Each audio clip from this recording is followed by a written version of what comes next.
India, स्वस्थ रहो, आगे बढ़ो। आयुष्मान भारत स्वास्थ्य और परिवार कल्याण मंत्रालय द्वारा प्रायोजित कार्यक्रम है।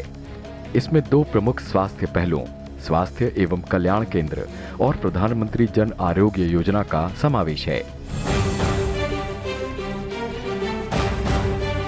मोदी सरकार ने 2018 के बजट में आयुष्मान भारत योजना का ऐलान किया था और प्रधानमंत्री नरेंद्र मोदी ने दीनदयाल उपाध्याय की जयंती पर 25 सितंबर 2018 को आयुष्मान भारत का शुभारंभ किया था।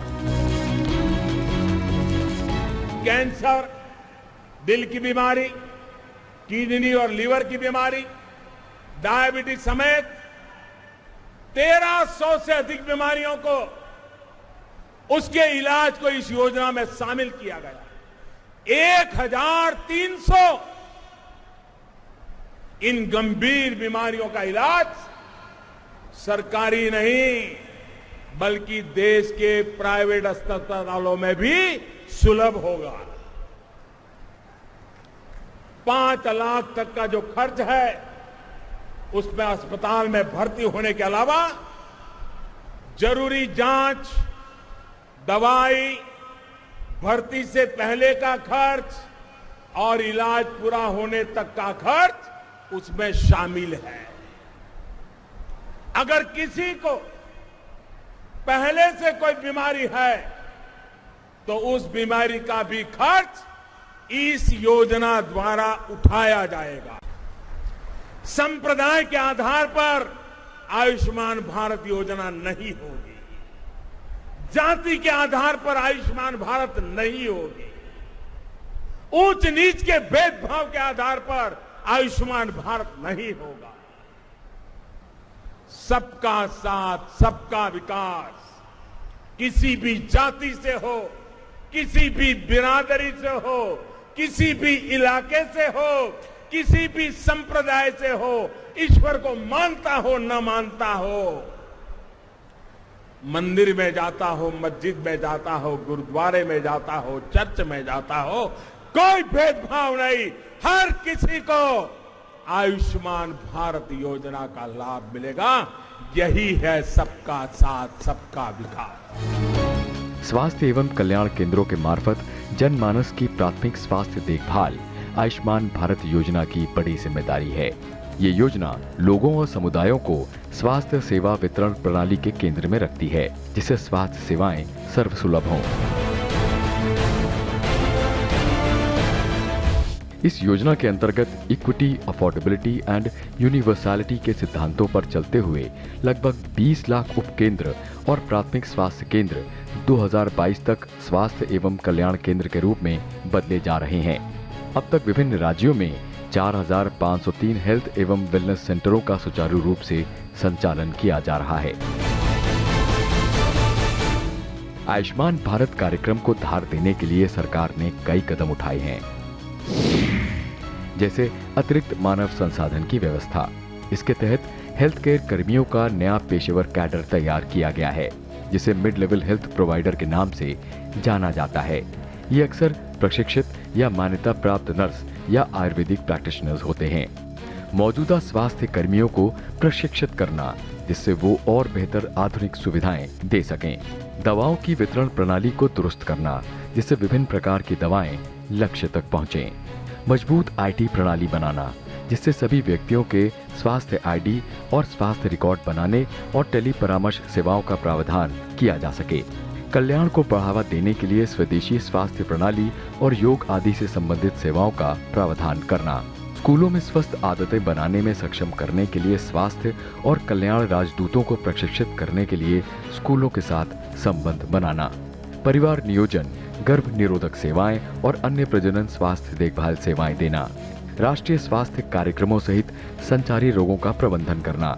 स्क्रीनिंग, रोकथाम, नियंत्रण और गैर संचारी रोगों का प्रबंधन करना। बेसिक ओरल हेल्थ केयर की व्यवस्था करना।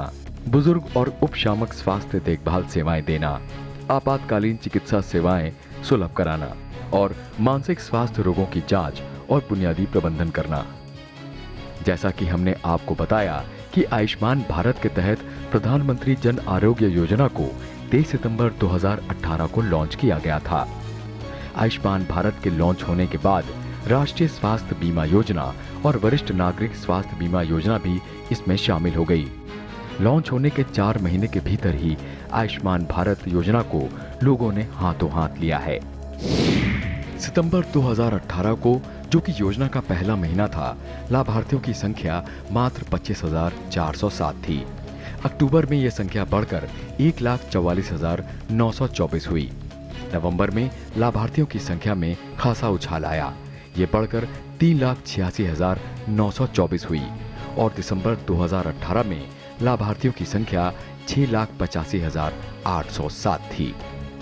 आयुष्मान भारत के तहत सरकार 5 लाख रुपए प्रति परिवार प्रति वर्ष तक का स्वास्थ्य बीमा कवर प्रदान करती है। देश भर में 10.74 करोड़ से अधिक गरीब और कमजोर परिवार के लगभग 50 करोड़ लाभार्थी इसमें शामिल हैं। निर्धारित मानदंडों के अनुसार socio economic caste census database में सूचीबद्ध सभी परिवारों को इसमें कवर किया जा रहा है।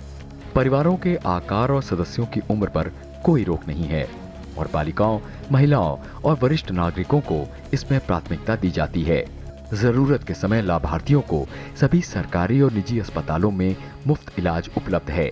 इसके तहत सर्जरी, चिकित्सा और दिन देखभाल उपचार, दवाओं की लागत और निदान को कवर करने वाले 1,350 मेडिकल पैकेज शामिल किए गए हैं। इसमें पहले से मौजूद सभी बीमारियों को भी कवर किया गया है। आपकी जानकारी के लिए बता दें कि इस योजना के अंतर्गत कोई भी अस्पताल, सार्वजनिक या निजी, किसी भी बीमार के इलाज से इनकार नहीं कर सकता। गुणवत्तापूर्ण स्वास्थ्य देखभाल सेवाओं के लिए कैशलेस और पेपरलेस एक्सेस की व्यवस्था की गई है और अस्पतालों को उपचार के लिए लाभार्थियों से कोई अतिरिक्त धनराशि वसूलने की अनुमति नहीं होगी। अर्हता पूरी करने वाले लाभार्थी भारत भर में कहीं भी इन सेवाओं का लाभ उठा सकते हैं और जरूरत पड़ने पर 24/7 हेल्पलाइन नंबर 14555 का इस्तेमाल सूचना, सहायता और शिकायत के लिए किया जा सकता है। 30 दिसंबर 2018 तक इस योजना में शामिल अस्पतालों की संख्या 16,112 थी। लाभार्थियों की संख्या 6,81,825 थी और जारी किए गए ई कार्ड्स की संख्या 39,48,496 थी। प्रधानमंत्री जन आरोग्य योजना के तहत देश के राज्य योजना के कार्यान्वयन के तौर तरीकों का चयन करने के लिए स्वतंत्र हैं। वो बीमा कंपनी के माध्यम से या फिर ट्रस्ट या सोसाइटी या फिर मिश्रित मॉडल के माध्यम से इसे सीधे लागू कर सकते हैं। फिलहाल दुनिया के तमाम दिग्गजों ने केंद्र सरकार की महत्वाकांक्षी आयुष्मान भारत योजना की तारीफ की है। इसमें माइक्रोसॉफ्ट के संस्थापक और गेट्स फाउंडेशन के को चेयरमैन बिल गेट्स भी शामिल हैं। उन्होंने इस योजना की लॉन्चिंग के 100 दिनों में 6 लाख से ज्यादा मरीजों द्वारा लाभ उठाए जाने पर सुखद आश्चर्य प्रकट किया है। उन्होंने सोशल मीडिया साइट ट्विटर पर लिखा कि आयुष्मान भारत के पहले 100 दिन के मौके पर भारत सरकार को बधाई। ये देखकर अच्छा लग रहा है कि कितनी बड़ी तादाद में लोग इस योजना का फायदा उठा चुके हैं। फिलहाल आयुष्मान भारत को मोदी केयर के नाम से भी जाना जा रहा है और वर्तमान में जहां इसके लाभार्थियों की संख्या 8,50,000 पार कर चुकी है, वहीं 62,22,000 ई कार्ड्स भी बांटे जा चुके हैं। जाहिर है कि आयुष्मान भारत दिन ब दिन देश की जनता और उसके स्वास्थ्य की उचित देखभाल का मजबूत साधन बनता जा रहा है।